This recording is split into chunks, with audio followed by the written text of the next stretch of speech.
The Christmas Miracle of Jonathan Toomey. The village children called him Mr. Gloomy, but in fact his name was Toomey, Mr. Jonathan Toomey. And though it's not kind to call people names, this one fit quite well, for Jonathan Toomey seldom smiled and never laughed. He went about mumbling and grumbling, muttering and sputtering, grumping and griping. He complained that the church bells rang too often, that the birds sang too shrilly, that the children played too loudly. Mr. Toomey was a woodcarver. Some said he was the best woodcarver in the whole valley. He spent his days sitting at a workbench, carving beautiful shapes from blocks of pine and hickory and chestnut wood. After supper, he sat in a straight-backed chair near the fireplace, smoking his pipe and staring into the flames. Jonathan Toomey wasn't an old man, but if you saw him, you might think that he was. The way he walked, bent forward with his head down, you wouldn't notice his eyes, the clear blue of an August sky, and you wouldn't see the dimple on his chin, since his face was mostly hidden under a shaggy, untrimmed beard, speckled with sawdust and wood shavings, and depending on what he ate that day, with crumbs of bread or a bit of potato and dried gravy. The village people didn't know it, but there was a reason for his gloom, a reason for his grumbling, a reason why he walked hunched over as if carrying a great weight on his shoulders. Some years earlier, when Jonathan Toomey was young and full of life and full of love, his wife and baby had become very sick. And because those were the days before hospitals and medicines and skilled doctors, his wife and baby died 3 days apart from each other. So Jonathan Toomey had packed his belongings in a wagon and traveled till his tears stopped. He settled in a tiny house at the edge of a village to do his wood carving. One day in early December, there was a knock at Jonathan's door. Mumbling and grumbling, he went to answer it. There stood a woman and a young boy. "I'm the widow McDowell, and I'm new in your village. This is my son Thomas," said the woman. "I'm 7, and I know how to whistle," said Thomas. "Whistling is pish-posh," said the woodcarver gruffly. "I need something carved," said the woman, and she told Jonathan about a very special set of Christmas figures her grandfather had carved for her when she was a girl. "After I moved here, I discovered that they were lost," she explained. "I had hoped that by some miracle I could find them again, but it hasn't happened." "There's no such things as miracles," the woodcarver told her. "Now, could you describe the figures for me?" "There were sheep," she told them. "2 of them, with curly wool," added Thomas. "Yes, 2, said the widow, "and a cow, an angel, Mary, Joseph, the baby Jesus, and the wise men." "3 of them," added Thomas. "Will you take the job?" asked the widow McDowell. "I will." "I'm grateful. How soon can you have them ready?" "They'll be ready when they are ready," he said. "But I must have them by Christmas. They mean very much to me. I can't remember a Christmas without them." "Christmas is pish-posh," said Jonathan gruffly, and he shut the door. The following week there was a knock at the woodcarver's door. Muttering and sputtering, he went to answer it. There stood the widow McDowell and Thomas. "Excuse me," said the widow, "but Thomas has been begging to come and watch you work. He says he wants to be a woodcarver when he grows up, and would like to watch you since you are the best in the valley." "I'll be quiet. You won't even know I'm here. Please, please," piped in Thomas. With a grumble, the woodcarver stepped aside and let them in. He pointed to a stool near his workbench. "No talking, no jiggling, no noise," he ordered Thomas. The widow McDowell handed Mr. Toomey a warm loaf of cornbread as a token of thanks. Then she took out her knitting and sat down in a rocking chair in the far corner of the cottage. "Not there!" bellowed the woodcarver. "No one sits in that chair." So she moved to the straight-back chair by the fire. Thomas sat very still. Once he needed to sneeze. He pressed a finger under his nose to hold it back. Once, when he wanted desperately to scratch his leg, he counted to 20 to keep his mind off the itch. After a very long time, Thomas cleared his throat and whispered, "Mr. Toomey, may I ask you a question?" The woodcarver glared at Thomas, then shrugged his shoulders and grunted. Thomas decided it meant yes. So he went on, "Is that my sheep you're carving?" The woodcarver nodded and grunted again. After another very long time, Thomas whispered, "Mr. Toomey, excuse me, but you're carving my sheep wrong." The widow McDowell's knitting needles stopped clicking. Jonathan Toomey's knife stopped carving. Thomas went on, "It's a beautiful sheep, nice and curly, but my sheep looked happy." "That's pish-posh," said Mr. Toomey. "Sheep are sheep. They cannot look happy." "Mine did," said Thomas. They knew they were with the baby Jesus, so they were happy. After that, Thomas was quiet for the rest of the afternoon. When the church bells chimed 6 o'clock, Mr. Toomey grumbled under his breath about the awful noise. The widow McDowell said it was time to leave. Thomas sneezed 3 times, then thanked the woodcarver for allowing him to watch. That evening, after a supper of cornbread and boiled potatoes, the woodcarver sat down at his bench. He picked up his knife. He picked up the sheep. He worked until his eyelids drooped shut. A few days later, there was a knock at the woodcarver's door. Griping and grumbling, he went to answer it. There stood the widow and her son. "May I watch again?" "I'll be quiet," said Thomas. He settled himself on the stool very quietly while his mother laid a basket of sweet-smelling raisin buns on the table. "The teapot is warm," Mr. Toomey said gruffly, his head bent over his work. While Mr. Toomey carved, the widow McDowell poured tea. She touched the woodcarver gently on the shoulder and placed a cup of tea and a bun next to him. He pretended not to notice, but soon both the plate and the cup were empty. Thomas tried to eat the bun his mother had given him as quietly as he could. But it's almost impossible to be 7 and eat a warm, sticky raisin bun without making various smacking, licking, satisfied noises. When Thomas had finished, he tried to sit quietly. Once he almost hiccuped, but he took a deep breath and held it till his face turned red. And once, without thinking, he began to swing his legs, but a glare from the woodcarver stopped him, and he kept them so still they fell asleep. After a very long time, Thomas whispered, "Mr. Toomey, excuse me, may I ask a question?" "Is that my cow you're carving?" Not in a grunt. Another very long time went by. Then Thomas cleared his throat and said, "Mr. Toomey, excuse me, but I must tell you something. That is a beautiful cow, the most beautiful cow I've ever seen, but it's not right. My cow looked proud." "That's pish-posh," growled the woodcarver. "Cows are cows. They cannot look proud." "My cow did. It knew that Jesus chose to be born in its barn, so it was proud." Thomas was quiet for the rest of the afternoon. The only sound that could be heard were the scraping of the carving knife and the humming of the widow McDowell and the click-click of her knitting needles. When the church bells chimed 6 o'clock, Mr. Toomey muttered under his breath about the noise. The widow McDowell said it was time to leave. Thomas shook first one leg, then the other. He thanked the woodcarver for allowing him to watch. That evening, after supper of boiled potatoes and raisin buns, the woodcarver sat down at his bench. He picked up his carving knife. He picked up the cow. He worked until his eyelids drooped shut.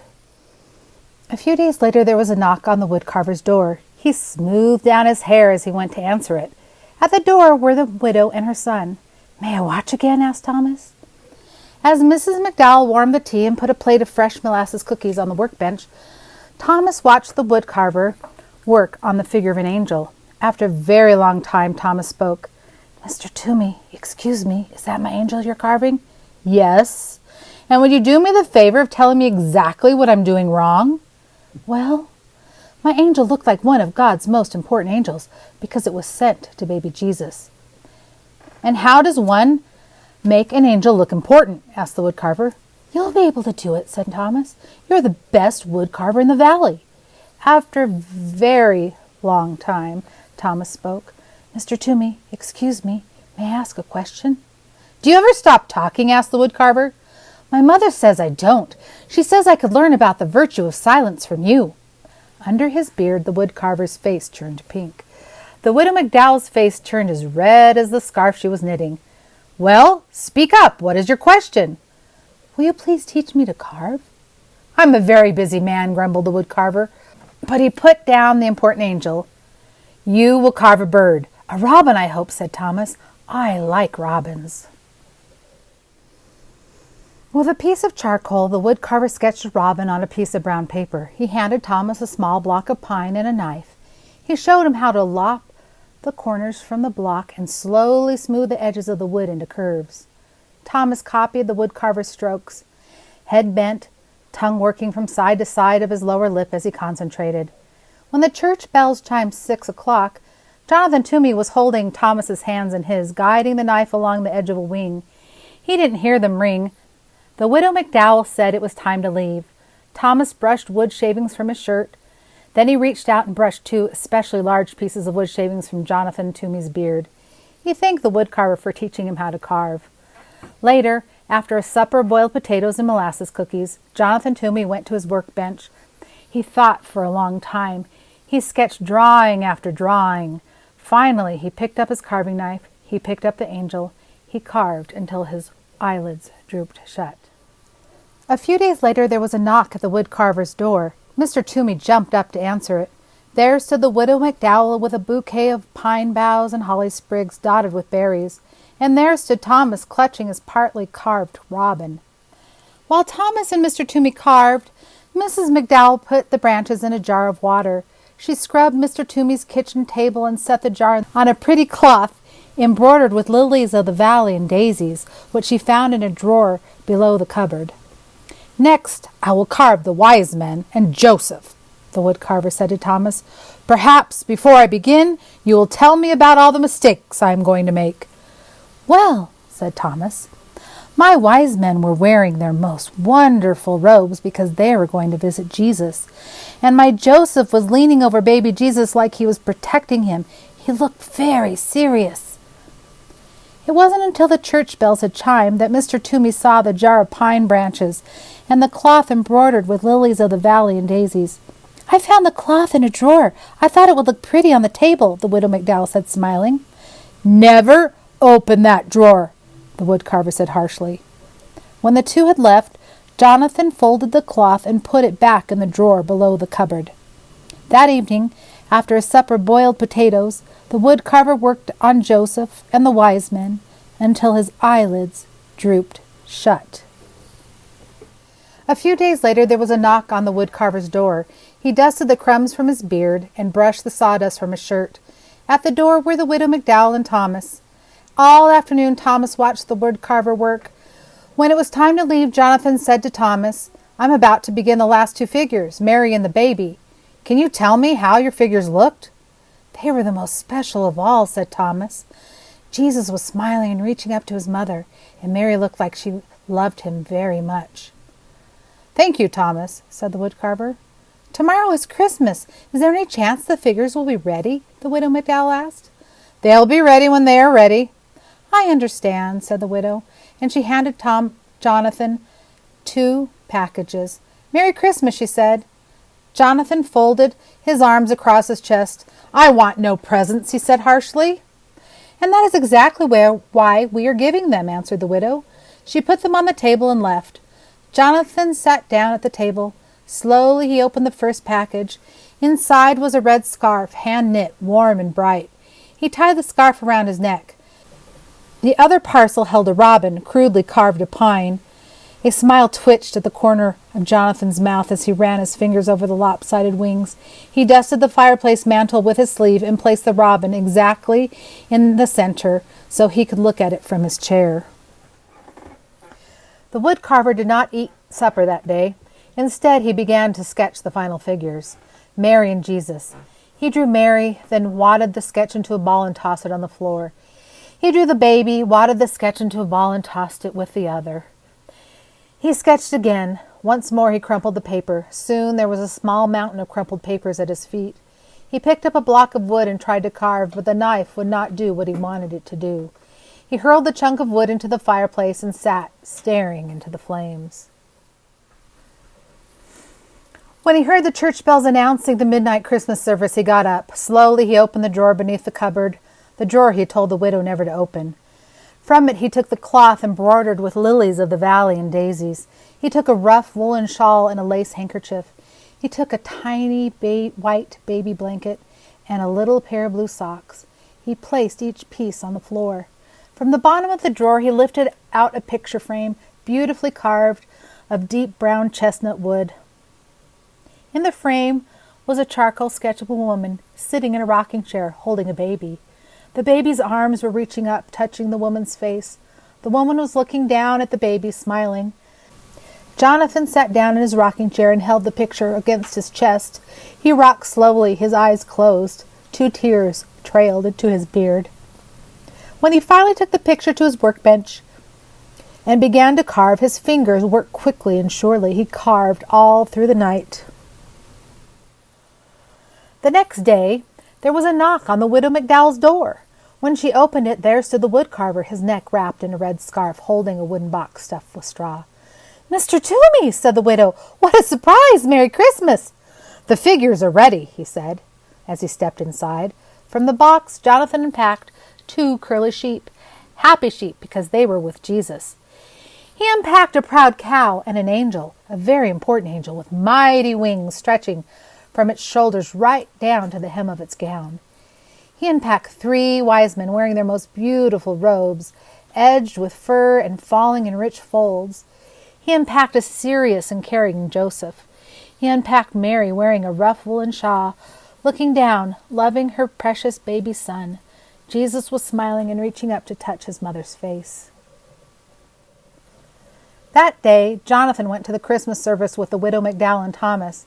And that day in the churchyard, the village children saw Jonathan throw back his head, showing his eyes as clear blue as an August sky, and laugh. No one ever called him Mr. Gloomy again.